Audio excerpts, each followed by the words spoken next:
Hello everyone, আমি শিবানী। আজ আমি আপনাদের সাথে শেয়ার করব ছোলার ডাল। ছোলার ডাল রেসিপিটা তৈরি করার জন্য আমি নিয়েছি কাজু বাদাম, কিশমিশ আর নারকেল কোড়া।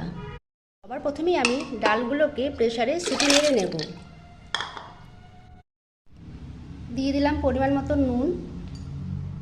দেওয়ার জন্য আমি একটা মশলা বানিয়ে নিয়েছি, আদা বাটা, জিরের গুঁড়ো, ধনের গুঁড়ো আর হলুদ। আমি একটু জল দিয়ে একটা মিশ্রণ বানিয়ে নেব।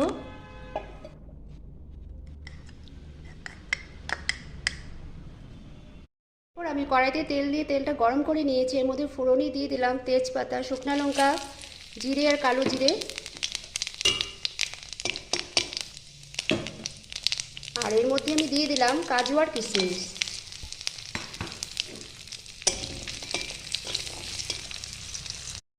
এরপর দিয়ে দিলাম নারকেল কুচিগুলো।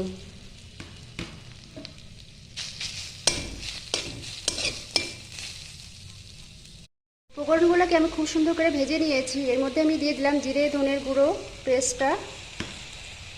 মশলাগুলো খুব সুন্দর করে কষানো হয়ে গেছে। এর মধ্যে আমি দিয়ে দিলাম ডালগুলো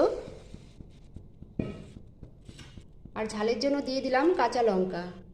আমি 5 মিনিট কুক হতে দেব।